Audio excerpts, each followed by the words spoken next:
Hola a todos, bienvenidos a una nueva entrevista. Hoy nos encontramos con el padre Orlando Lugo, que nos va a estar hablando un poco de su vocación y de muchas otras cositas muy interesantes. Bienvenido, padre, a Conociendo tu Llamado.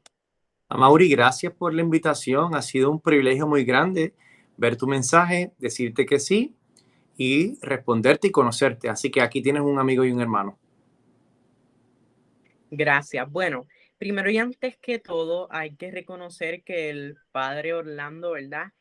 Es uno de los que está a cargo del musical Charlie, que pronto estará saliendo ahí en el teatro puertorriqueño. Y pues vamos a hablar un poco de eso, pero antes queremos conocer un poco el llamado de Padre Orlando. ¿Cómo siente este llamado a la vida sacerdotal? Mira, es una pregunta constante que me hacen y gracias a Mauri por hacerla nuevamente. Pues mira, yo pienso que Dios actúa en lo ordinario, ¿verdad? En lo cotidiano de la vida. Y en lo cotidiano de la vida, entonces vamos encontrando signos de necesidad de Dios de forma clara y contundente. En mi caso, yo me di cuenta de que algo me pasaba porque pues, trabajaba en Tele 11, que eventualmente fue Univisión, y yo antes de eso trabajaba en la revista Bea, escribiendo de artistas y farándula. Y luego yo me daba cuenta que a pesar de que yo hacía lo que a mí me apasionaba, que era el periodismo, y ya yo y ya muy y ya por ejemplo los pues en fin a mí me apasiona el periodismo, pues mi corazón experimentaba como una soledad y un vacío interior que en el fondo se traducía en cuál es el sentido de mi vida. Luego pues como te decía que Dios habla en lo cotidiano, recuerdo que un hermano mío menor me pagó un retiro que se llama Unidos por Cristo, que era para jóvenes, y yo no veía la necesidad, pero bueno, como él hizo el esfuerzo, pues fui y tuve una experiencia de Dios muy profunda, donde sentí que mi corazón se llenó profundamente, profundamente de algo indescriptible, ¿no? Entonces, el contraste de mi vacío con la experiencia de plenitud que tuve en ese retiro en Bayamón, Puerto Rico, pues me hizo cuestionarme muchas cosas, ¿verdad? Lo tenía todo, todo lo que había soñado y por qué sentí el vacío. Y no es hasta que yo tengo una experiencia con Jesús, que es una experiencia sanadora, profunda, me di cuenta que lo que me dio Jesús era lo que yo no sabía, estaba buscando, pero estaba buscando con mucha pasión. Luego entonces, pues yo estaba trabajando en televisión, pues separaba mis tiempos de vacaciones para participar. Eh, participar en estos retiros. Y me di cuenta que pasaba más tiempo en los retiros que en las cosas de la televisión. Hasta que eventualmente, pues, tengo un amigo sacerdote que es el vicario, actualmente vicario general de la diócesis de Fajardo, Macao, el padre José Colón Otero, que estaba estudiando en Roma en aquel momento, me invita a Roma y tuve la oportunidad de conocer personalmente a Juan Pablo II, donde yo veía su plenitud, su alegría profunda. Era un hombre de medios de comunicación también. Y yo decía, ese hombre tiene la felicidad que yo tengo, ese hombre hace lo que a mí me gusta, ese hombre es carismático, ese hombre es maravilloso, es de medios de comunicación y está lleno y pleno siendo sacerdote. ¿Por qué yo no? Y ahí comenzó un proceso de discernimiento, porque esto no es fácil, y hasta que eventualmente pues me di la oportunidad de entrar al seminario, después de un proceso largo, con dirección espiritual, con acompañamiento, obviamente mi vida cristiana, y también pues acompañamiento emocional, psicológico, todo. Y luego entonces entro al seminario y por ser figura pública, pues el arzobispo de San Juan me envía en aquel entonces a España, en donde me imaginé que durante 13 años viviré en España hasta terminar el doctorado en Derecho Canónico y regresar a Puerto Rico. Y básicamente, resumiéndolo, sentí mi llamado por medio de un vacío que luego el Señor en un retiro de jóvenes me llenó. Y ahí en una comparativa y en un proceso acompañado por la iglesia, pues me di cuenta que por qué no sacerdote. Hasta que dentro del seminario, el tercer año en concreto, yo dije, sí, esto es lo mío, quiero ser sacerdote. Y soy un muy feliz sacerdote. Es bien interesante que dentro de 3 años en el seminario, ¿verdad? Es un tiempo en el cual uno se va preguntando ciertas cosas porque muchas veces los jóvenes piensan que entras al seminario y ya obligatoriamente vas a ser sacerdote, sino que muchas veces esto te da este espacio de reflexión, de discernimiento para decidir finalmente a la vocación a la que te sientes llamado. Dentro de este proceso, padre, ¿vio alguna forma de combinar lo que era su profesión de periodista con su vocación a sacerdote?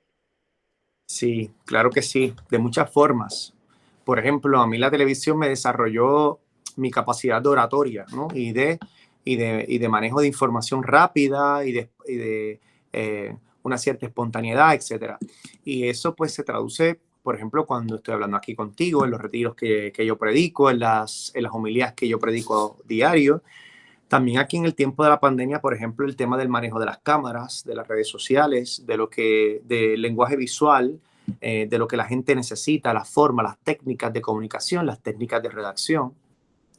Y por ejemplo, ahora, ¿no? Que después del verano del 19 y de los huracanes Irma y María, pues yo me di cuenta que la juventud también necesitaba un ejemplo distinto a los ejemplos que los medios de comunicación nos ofrecen.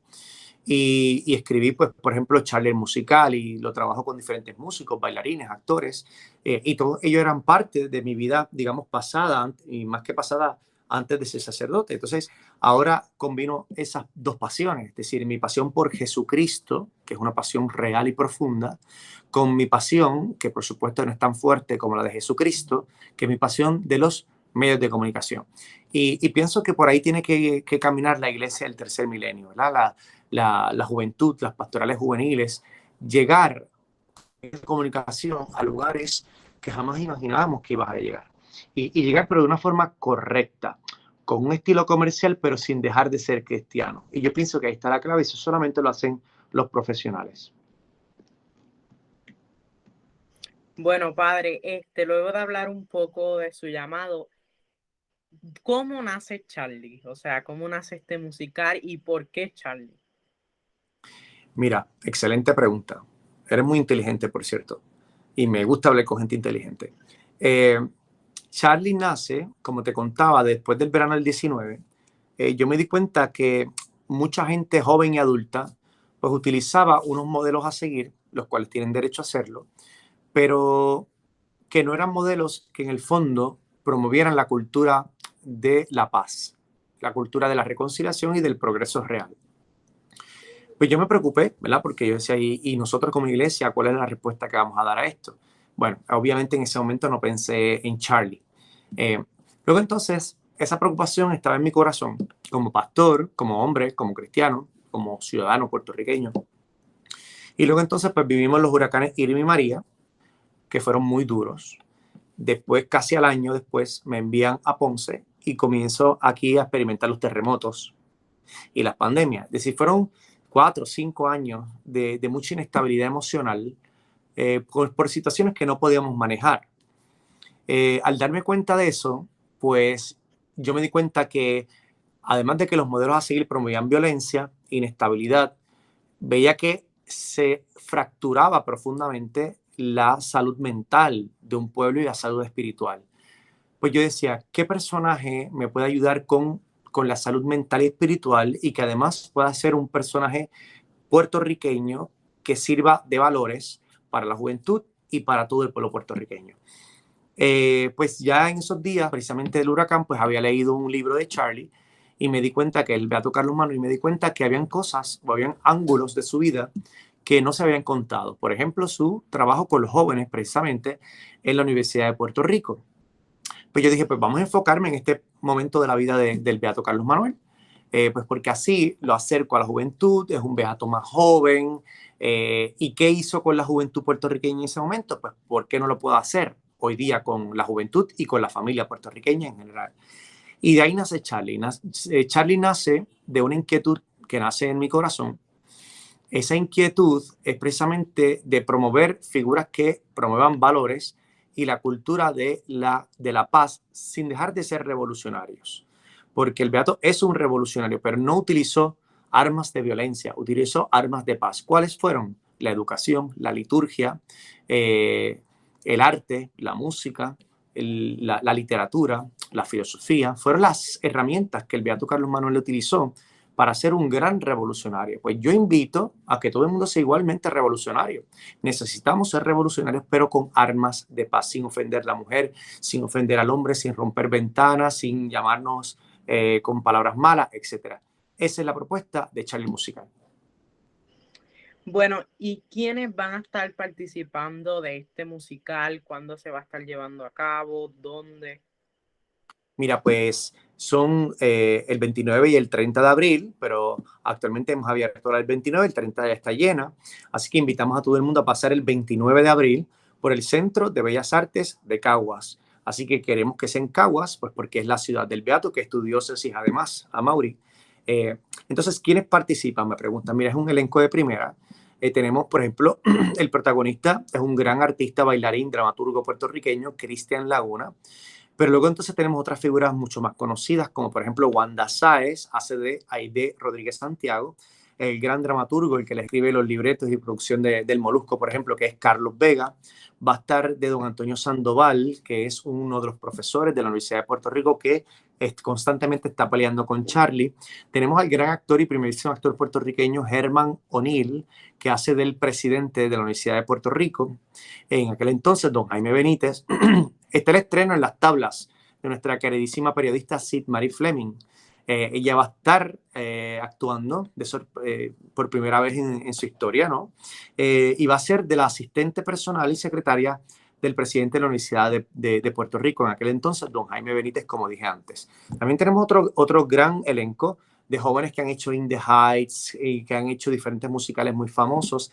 En ellos también está la gran actriz, cantante y directora de voces de nuestro musical, Aidita Encarnación, que estará allí, hará de Alejandrina la abuela. Y los jóvenes, además de Cristian Laguna, estarán los jóvenes buenos, que yo les llamo, es Luz Marina, que hace el personaje de Aurora, y luego otro joven maravilloso, Luis Obed Velázquez, que hace el personaje de Rafael Ángel, que es un personaje histórico. También de la parte negativa, tenemos a Eric Jamil y a Ana Malavé, que son los jóvenes rebeldes, los jóvenes que piensan que pueden vivir sin Dios, los jóvenes que no entienden esto de la liturgia, etc. Y luego tenemos un cuerpo de bailarines, de 6 bailarines, puertorriqueños jóvenes todos, del ballet folclórico Sangre Viva, quienes los dirigen el gran coreógrafo puertorriqueño Raúl de la Paz. En fin, tenemos un elencazo muy amplio, muy hermoso, muy heterogéneo, diferentes edades y experiencias, porque queremos llevar una puesta en escena que no tiene nada que envidiarle a Broadway. Tenemos 16 temas inéditos que se van a estrenar. Es decir, vamos a ver un Beato que baila tap, que canta rap, que baila hip hop. Y cuando presentamos la vida del Beato así de forma más atrayente, estilo musical de Broadway, pues entendemos que podemos impactar muchas más vidas, especialmente de vidas jóvenes. Presentar un Beato joven con un elenco joven, con un estilo muy atrayente a la juventud.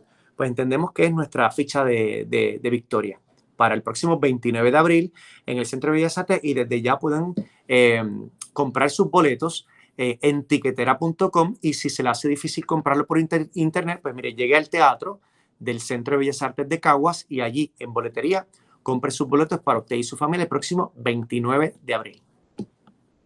Es muy interesante que implemente en el elenco a jóvenes porque de cierto modo es algo como que les va a tocar espiritualmente porque pues este musical implementa algo espiritual y es una forma, ¿verdad?, de llevar un poco un mensaje a otros jóvenes viendo a ellos actuar. Bueno, padre, para poder hacer este musical, me imagino que tenía conocimiento de la vida de Charlie, pero no de todos los detalles. ¿Cómo es este proceso de usted prepararse para pues, que no se quedaran detalles?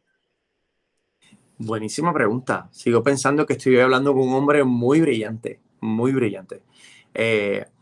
Además de leer este libro, pues yo por supuesto tuve que hacer una investigación histórica, pero recuerden que cuando vamos a llevar la vida del Beato en un momento dado, pues hay situaciones, licencias que se toma el autor, en este caso yo, para poder presentarlo de una forma distinta, ¿no? Pero todo, aunque la forma de presentarlo tiene que ver con el director y el autor, el material que se utiliza todo es histórico.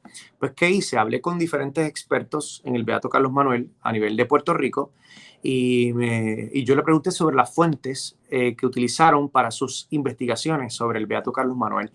Y pues estuve estudiando cartas de él, documentos que él escribió, históricos, ensayos, cartas que escribía a otros obispos, respuestas que les daban, documentos originales en donde se podía ver la personalidad y la espiritualidad del Beato. Entonces, utilizando esos documentos históricos más las investigaciones que hicieron ellos para las diferentes pontificias universidades en Roma, en este caso, y más los libros que se han publicado a nivel comercial, pues yo hice una recreación que no es biográfica, sino que es una historia creada con documentos históricos donde nos recrea lo que ocurrió o lo que podría haber ocurrido con el beato Carlos Manuel, en este caso en la Universidad de Puerto Rico, aunque al principio y al final, pues obviamente narramos su nacimiento y narramos el final de su vida, ¿no?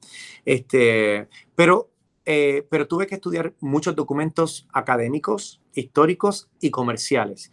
Y utilizando todos esos documentos, más lo que la gente me decía, porque hay personas vivas que conocen y que conocieron al beato, pues con eso pues pudimos hacer esta gran pieza que el público puede ver el próximo 29 de abril allí en el Bellas Artes de Caguas.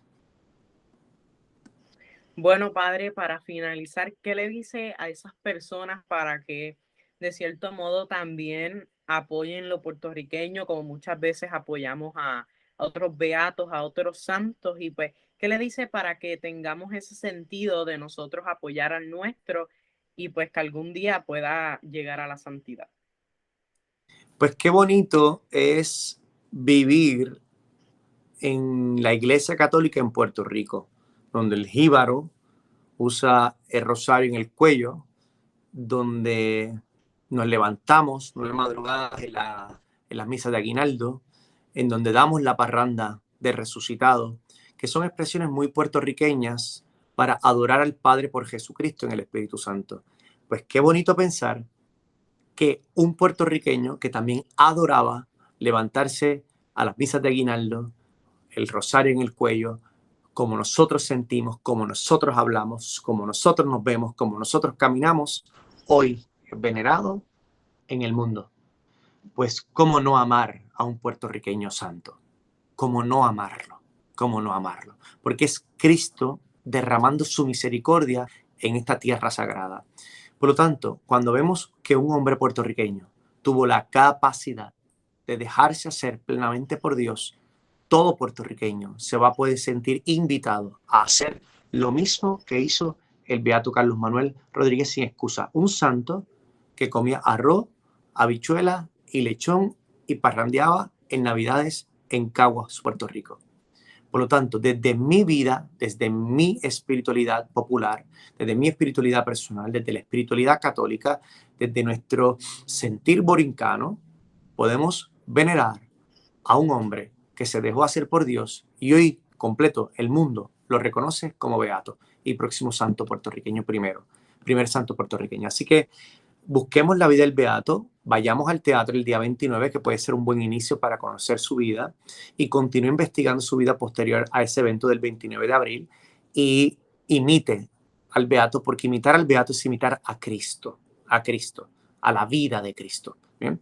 Así que esa es mi invitación a todos los católicos puertorriqueños y nuevamente nos vemos el 29 de abril ahí en el Centro de Bellas Artes. Yo espero que tú vayas a Mauri, más te vale, y Por lleves a ahí tu familia. estaremos. Bueno, padre, muchas gracias por darnos, dedicarnos de su tiempo y darnos esta oportunidad de esta entrevista. ¿Por dónde lo podemos conseguir en las redes sociales? Muy bien, pues a través de Padre Orlando Lugo, tanto en Twitter, Facebook e Instagram, y especialmente en nuestra parroquia, Parroquia Santísimo Sacramento Ponce, y ahí pues todos los días pues publicamos nuestra Eucaristía, nuestras homilías, nuestros podcasts también, que los puedo conseguir en todas las plataformas digitales bajo Metanoia Transformación Espiritual, Padre Orlando Lugo. Pues a través de todas las plataformas, especialmente Facebook, Instagram, que estamos ahí también haciendo cositas con Charlie Musical. Bueno, muchas gracias a ustedes. No olviden suscribirse al canal, darle a la campanita y recuerda, las cosas pequeñas, hazlas con amor. Gracias.